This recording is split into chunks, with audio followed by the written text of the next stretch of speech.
Welcome to the Smoke and Roll Podcast. I'm your host, Ryan Basor, and today is episode 71. 71 straight weeks. We're on our way to 100. And today I'm real excited about having Derek Norman on, the founder of Humblebee, on the show. We got a lot we're going to get into here in a second. Looks like it's just me today, but Derek and we could probably talk for hours, so that's not going to be a problem. Some great information. First, I wanted to give just a little tribute, a little memory to my friend that passed this past week, Michael Slice Sutton. I met Slice when he's about 12 years old. He's my now brother-in-law, his best friend. And for all of you know my story with the Okemos 7, Slice was the Okemos 8. There wasn't much investigating that went on. It was, we had an LLC that said what we were doing. And he didn't get caught, but early on in the marijuana history in Michigan, Slice was a big part of it. 2010. I won't get into all the hijinks and things that he did for us, but just an incredible guy. And then it ended up being finishing school for engineering, and he was a savant at that. It's always funny. He's working on like high tech military, like super top secret stuff, and he'd always call and ask me if he should admit that, because his name was in the investigation, but it never made it through to any of those background checks. So it was always funny. I'd always get a call him freaking out about it, and I'm like, oh man, just don't tell them, they won't know. So real sad. Great guy. It's always rough when somebody's living up to their potential. So Slice, we're gonna miss you, and with that, appreciate an opportunity to remember Mike. But with that, I wanted to get in and introduce my buddy Derek Norman, founder of Humblebee. And Derek's been around caregiving since the beginning of the MMA, one of the brands that made it over quickly. Right away from the into the regulated market. And I was up in I was opting in ordinances. I was up in Frederick Township and working with them, and I ended up running into Derek's parents and over in our friend Shelly's office, and really nice people, and they were saying what they had going on, and it was cool to see what that became, and it ended up being right there in Frederick, Michigan. Humblebee Provisioning Center, one of the first in the state.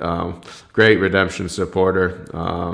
We're going to have actually a vendor day up there Saturday, really excited about. And then also Humblebee Processing, which for my money, there's not really too many craft, mom and pop, but high-end quality brands for processing out there. A lot of them just didn't go that way, and they're chasing dollars, and for whatever reasons, a lot of other ones. But Humblebee's been there from the beginning.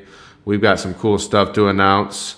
But with that, I wanted to go ahead and say thanks for being on the show, Derek. And why don't you start off just kind of giving us your background, kind of where you grew up, when you got into marijuana, and how you made it to where you are now with Humblebee. Sure. Well, first and foremost, thank you for having me on, Ryan. I appreciate it. Over here at Humblebee, Sure. We're huge supporters of the Redemption brand. And, we got some more diamonds coming out, I know, soon, too, under the collaboration packaging. So that's awesome. Can't wait. But as far as my background, I got back into medical marijuana probably around 2006. Well, at that point, it wasn't medical. It was just marijuana. So I grew up in Michigan. I lived here until the age of 11. Then I moved out to Arizona and lived most of my adult life out there. Back around probably 2000, late 2007, early 2008, I heard that they were going to be doing a medical marijuana program back out here. At that point, I actually had dropped out of college. I had some medical issues that made me lose the last semester there. Basically, college wasn't for me anyways. I was kind of just sticking around and doing the motions. So long story short, I still had a bunch of family here. I had my brothers, I had my sisters. And I said, screw it, let's move back to Michigan. So I came back here in probably early 2008. I know I was one of the first few hundred patients. Right after I got my patient registry card, I applied to be a caregiver. I think within that first year, I had 5 patients signed up. So from there, I was trying to get my feet in the industry. Obviously, I didn't really know anyone out here. So I opened the first marijuana business in Oakland County, which was called the Medical Marijuana Academy. So that was a 3-day course, and we taught caregivers and people interested in becoming caregivers how to operate in the market. I had a doctor, an attorney, and then a professional botanist that all taught the class. Like I said, it was a weekend long course. And we basically just taught people how to grow properly and be compliant. We actually had a live grow room at the facility so people could actually see the plants and have hands-on experience. That lasted probably a little under 2 years. Like I said, I was training all these people to become caregivers. And I realized, I might as well just take the plunge myself and just do this full time. So I ended up operating out of that same building and starting to grow 72 plants. Nice. So when did you get into processing? And when did that, I mean, I guess, tell me what you want. Like maybe it was right after we were allowed to have concentrates, but no, I mean. Yeah, it was right after we were allowed to have concentrates. Yeah. Well, the funny thing is I actually grew most of my adult life. I didn't really get into processing right away. And I had a buddy of mine who was a caregiver also. He had 5 patients, and he did a lot of the processing at the time. He's actually about to enter the license market here shortly, which is exciting. But he was always the processor. I was always the grower. And, eventually he just started showing me more and more about the systems, the extraction process, and I just fell in love. I really like the processing because whereas growing, if you want to make a change, it typically takes several months at least to see the change that you're making in the plants. Whereas processing, you can make a change and the next day you can see the results. So it's pretty rewarding. It's constantly on the edge. There's always things changing. There's always new products coming out, new methods, new extraction techniques. So I really enjoy what I do. It's awesome. It's fascinating. It is. How'd you end up in Frederick? So that's kind of a funny story. I never had heard of Frederick before I moved here. I always lived downstate in Oakland County. That's where I grew and everything else. Basically, when it came time to get licensed, the caregiver thing was kind of phasing out. There's a lot of anxiety being a caregiver, especially if you're growing 72 plants. There's always worries about the obvious things. I won't really get into that, but there's always concerns, and it starts to eat at you after a while, at least the way I was doing it. So we looked at getting licensed. Back then, there wasn't many places that actually had adopted the MMFLA. So we were originally looking at Ann Arbor or Traverse City, both of which cities took forever to actually adopt an ordinance and license people. So at that time, Frederick was one of the few people that was actually licensing, and there happened to be a freestanding building here too that was for sale. So me and my mother came up to Frederick. We met with Shelley, who's the township supervisor. Same day, met with the owner of the building, and I think a week later closed on this building. Yeah, I don't know if I've ever told you that, but I initially, like I said, I helped with the ordinance, and I called on that building, and this guy answers the phone. It was probably before you talked to him, maybe it was after, and he's just like, "If there's anything new to marijuana, I'm not interested." And I was like, "It's got something to do with marijuana." And he's like, "All right." So I was like, "All right, screw that guy," and I helped some guys get a couple others, and then I was like, "Hey, that guy sold the marijuana spot," and so good on you. It was definitely the best spot for there, and it's a cool area. I know that the store does pretty well. People might think it's in the middle of nowhere and all that, but all the snowmobiling, the lakes, just a ton of people right off the highway, and I know it's been good for Frederick as well. I'm really happy that you guys are there.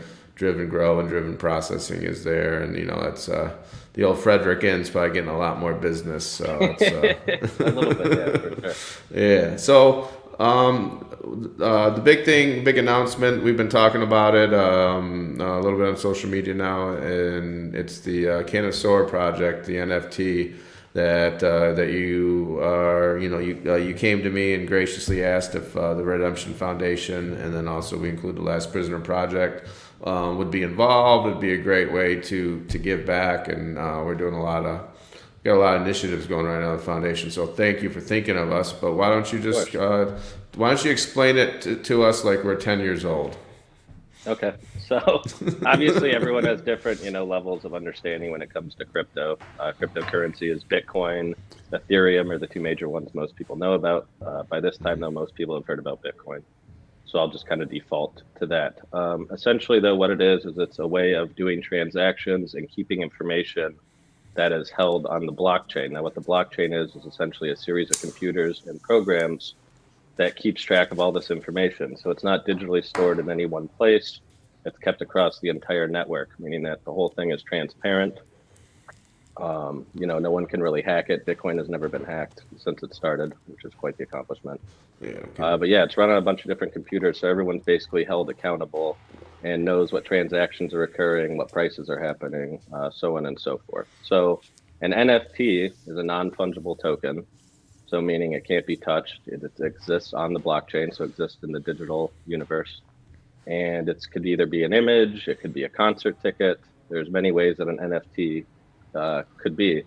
But in this case, it's a cannabis-related dinosaur, and people collect them and or buy them. Now, what's different than actually, just taking a snapshot of this and posting it on your computer is that you actually have the rights to own this image. So on the blockchain and on a computer, there will be a digital address that shows you own this image. So you can always resell it, you can trade it. A lot of these end up actually going up in value.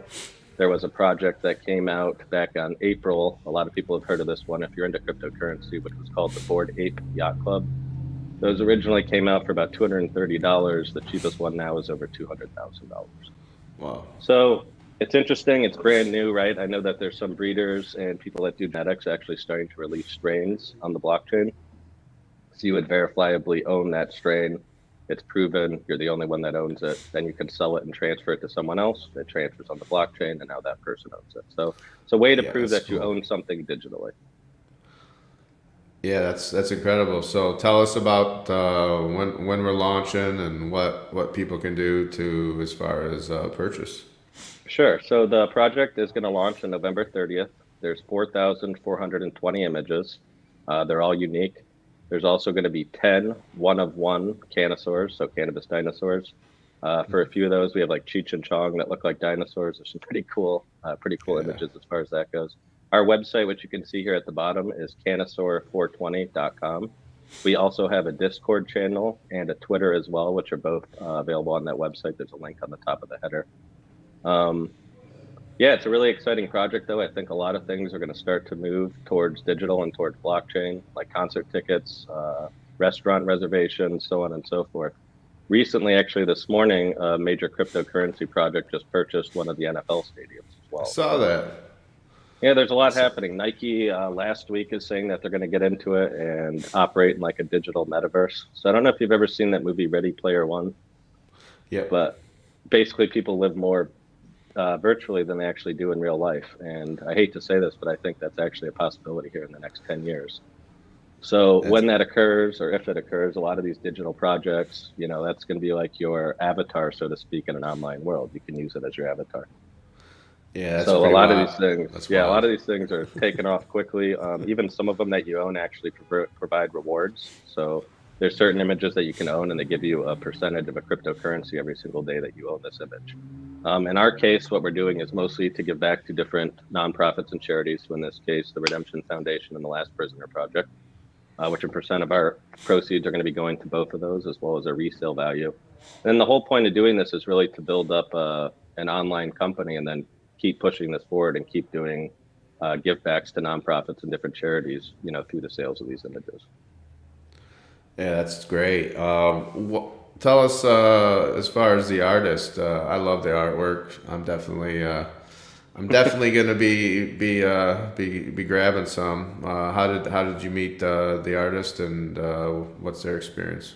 So the artist is super talented. Because of the industries that he's in and how well known he is, he actually has to remain silent because he's worried that it could, with the cannabis relation, hurt maybe some of the jobs that he's working on. He's a really famous artist, though. I actually just reached out to him on Instagram. I reached out to about 5 different artists. He was the only one that responded, which I liked his art the best, so it worked out pretty well. But yeah, sometimes you just have to take your shot, right? You never know what someone's going to say. So I reached out to him. I sent him a few messages. A week later, we were on the phone. And now it's probably 3 months later. We talk almost every single day. He's pumped out 4,420 images, so he's been quite busy. He's a phenomenal artist, though. I can't wait to drop the rest of the images and really show people what the project is about. We're also going to have a bi-yearly newsletter, too, detailing where the money's gone, what people it's helped, and how we're going to keep helping those 2 foundations. That's incredible. Like, I'm glad you're talking about that, and I've been doing a lot the last couple of weeks with Redemption Foundation and also the Great Lakes Expungement Network. I'm the president of that. We got our 501c3 as well, and with a couple of organizations, and that's what is, this money will go to helping all that. But I'm glad you're focused on it. I'm about to put all my focus back into this full time besides the brand, and I'm thinking this is just wonderful timing. So. People listening, you definitely, we're going to keep talking about this launch on November 30th, but then also get ready to hear a lot more about the work that's been done and what's going to be done. We had an incredible year and we helped a lot of people. So, but that's, we'll talk about that more even with the show. I wanted to bring up because, you got a perspective of being a caregiver patient right at the beginning. And that I like that perspective. That's mine as well. And you understand the ups and downs and what we've all been through. Sure. But a topic is right now, and I know you follow it, is the new bills that were introduced by the MCMA, and then the other companies that got all those lobbyists up there, whether it be Terrapin and I'm going to start naming them all, but there's a lot. So yeah, there's a lot of them now. Yeah. So, what are your thoughts on that, as far as you being there in your position as a kind of a mom and pop processor and provisioning center, and what are your thoughts on that? To me, it's kind of just absurd that they're trying to take away the rights of the caregivers. I mean, this whole entire program was built on the backs of those people. This would not be here today if it wasn't for that. I feel like now you have a lot of people out of state. Even some people from Michigan, which I think some of these people were even caregivers when they were earlier in their career, that are just trying to push them out. To me, volume should speak, or quality should speak everything. If you have a quality product, you should be able to do whatever you want with it. I do believe it should pass testing, but once it passes testing, whatever's done with it, I don't think should concern anyone.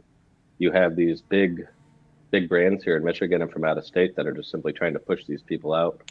I think if they produced a quality product, had nice packaging, that they would do well themselves. So to me, it's kind of ridiculous that they're putting all this time and effort to try to push out the small guys. As I said, I started as a caregiver. Almost everyone that worked here at Humblebee was a caregiver at some point. This whole thing, I wouldn't be here today if it wasn't for the caregiver program. I can say that with confidence. So the fact that they're trying to push these people out really, rubs me wrong.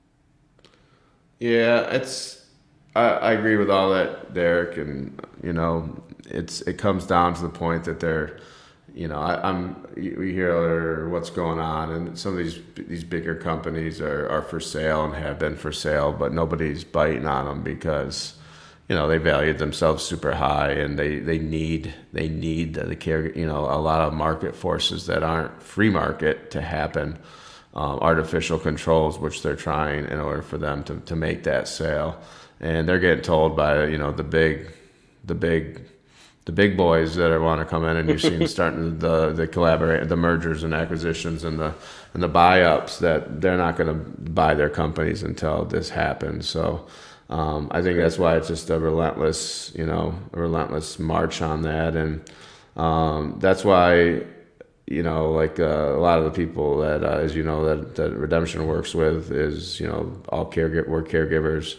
A lot of them, have bootstrapped it and paid for things with the money that they've made, and didn't take out a bunch of debt. I mean, I know how much you work. Hopefully, you're getting a little bit. You're working a little less from the last, when we talked about a month ago.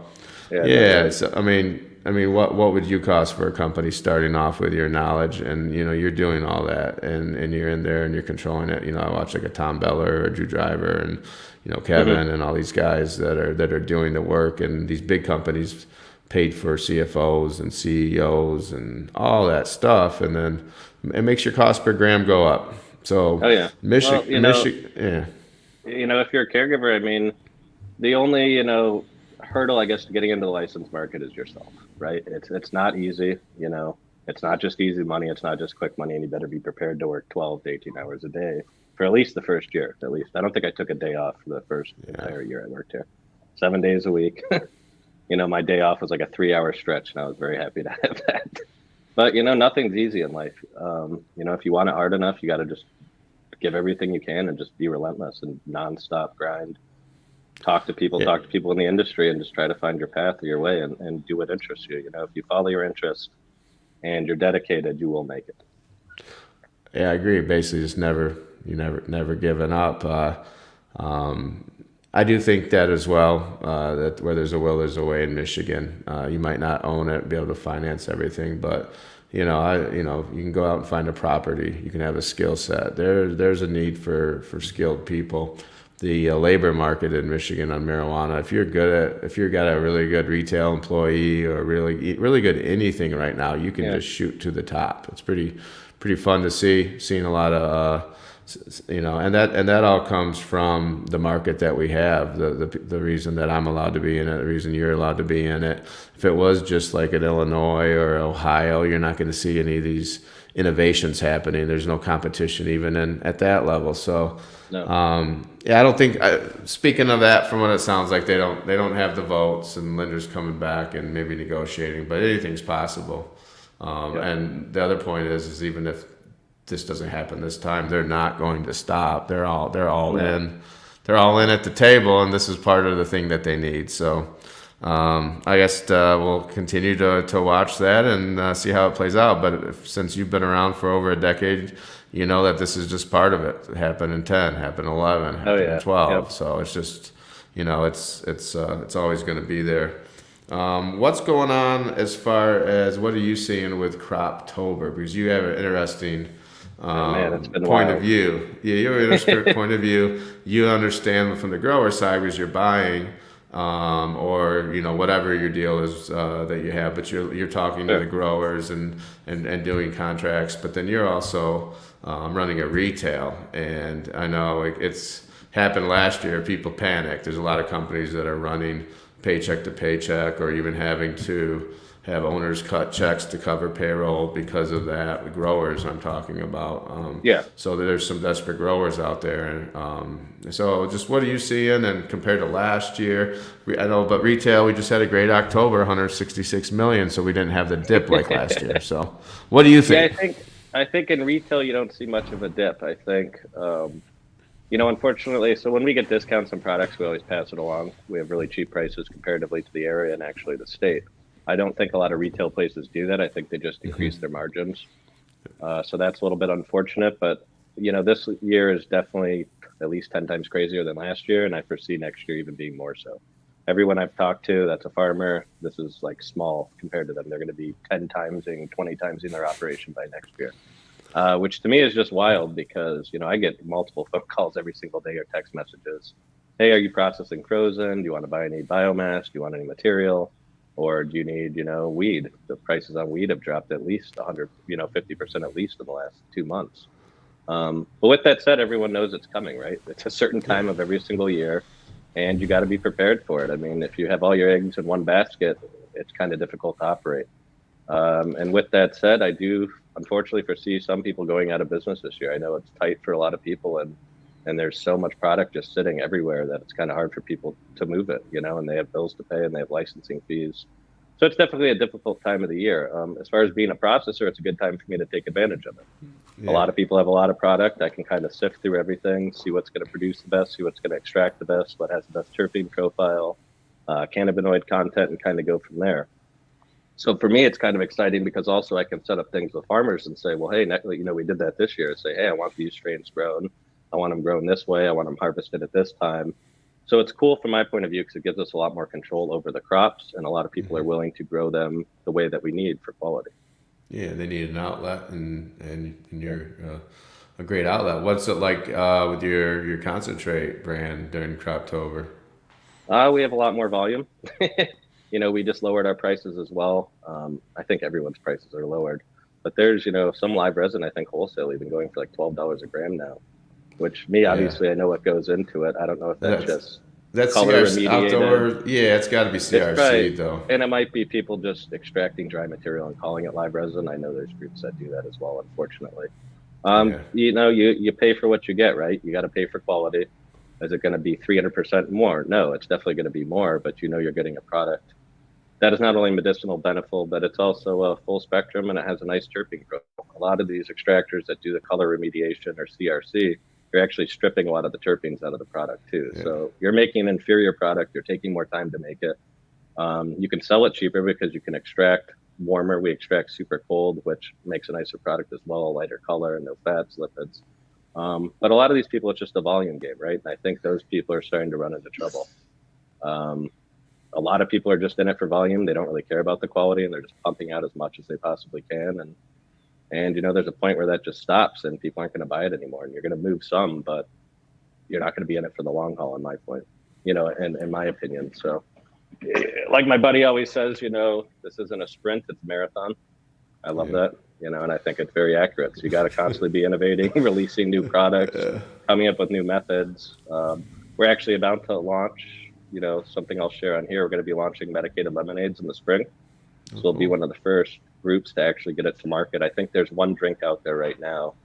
So we might be the second or third. But in any case, you just got to keep pushing forward and come up with new ideas and new products that people aren't necessarily focusing on. Yeah, that's it. Staying at the tip of the spear, because like the minute you took a month off, it's crazy. Yeah, how far off in this business is like a year.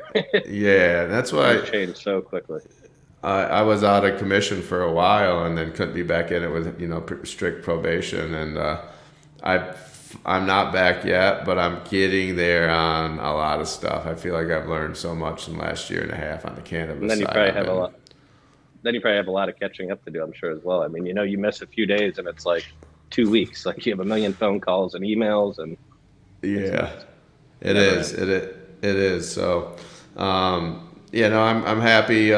This is the second Croptober, and I think we're going to go through it probably a little faster this year based on sales and some other things. But there's also people paying taxes and other people trying to liquidate at the year end, and all that stuff, and that's new. And audits for some people will be the first time this year. So there's a lot of a lot of that. But I'm thankful for this year. As far as there seems to be two types of companies out there, whether it be flower or concentrates. It's a commodity or it's a brand, and exactly. we both have had brands.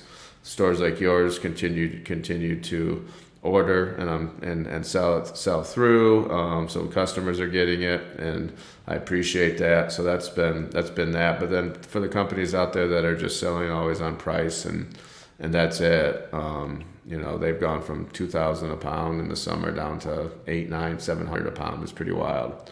There's a certain point where you're operating on such little margin where you're covering your costs. Right.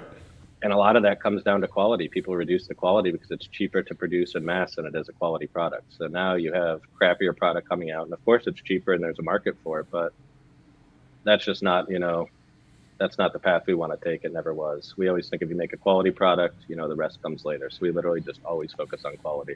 And I can't tell you how many grams of live resin I've literally not thrown away, but been like, this is distillate. We're not releasing this in our package. And it's happened a lot, and it's crappy, but I think you have to make those type of decisions to make an everlasting brand and something that people trust for quality. People spend a lot of money on this stuff. It's not just like a few dollars. So you want to make sure when they go home, they're happy with what they got and they want to come back, and here at Humblebee, that's what we're all about, is the quality. And that's why we partner with good growers. That's why we love supporting your brand, the mission you stand for. When the whole MCMA thing started, we stopped carrying all those brands in our dispensary. And it wasn't easy because a lot of the patients, they're not on Instagram. They're not, privy to all this stuff that's going on. And I can't tell you still how many times a week people ask for Wana gummies, all the time. It's like, I'm sorry, we don't support them. If they had their way, I would never have been here in the first place. So. Yeah, no, and we gotta protect Michigan at all costs. I know we talk a lot about them coming after the caregivers, but they're also coming out after the smaller businesses, whether it be with as far as the upgrades on GNP standards and just whatever. They're always looking for an angle to screw with us. But we want Michigan. We just, like we mentioned, October, 166 million in sales. We're a lot of people predicted last year in October it dipped. Retail dipped almost 35-40%. A lot of that had to do with a great outdoor season for people. Were smoking for free. But it didn't happen this year based on weather. It was rough, and then so many people traveling to Michigan. We're thankful extremely thankful that the rest of the Midwest is way behind Michigan in cannabis laws, and if they do have the law, they tax you to death, or make it a kind of a monolistic type deal where they're not concentrating on quality. But Exactly. I was like, great talk with you today, to Derek. We'll have you back on and update after the launch and talk about everything that's going on and talk about foundation stuff. But anything you want to say to the industry out there, or in general? Just we love you guys. Thank you for supporting us. We're here to be in the long run. Anyone that ever wants to collaborate or get into this industry, just give me a shout on Instagram. I don't mind talking to people and trying to help them through the process. I know there's a lot of red tape. I've already been through it all. So if you're a caregiver looking to break into the industry, feel free to shoot me a message, and I'll try to help you as much as you can. And then also just to touch on the Cannasaur thing again, anyone looking to purchase one of these, again, November 30th, it goes live. You have to buy it with cryptocurrency, Ethereum. There's a little bit of hoops to jump through. All the steps are listed on the website, though. And again, if you have any further questions, feel free to reach out to me on Twitter, Discord, or the Humblebee Instagram, and I'd feel free to answer any of your questions and help you. All right, awesome. Can't wait for the launch, and hopefully we're doing a lot more of these. Yes. Definitely feels like the future. What a year in Michigan. Cannabis This is all on the ground floor, right? This whole NFT thing, the digital universe, everything. It's really ground floor. Eventually, it is going to be the future. I mean, we're already getting there, but I think 5 to 10 years, everyone's going to know what these are and probably own one. So it's kind of a wild time to live in. It's like the internet starting again.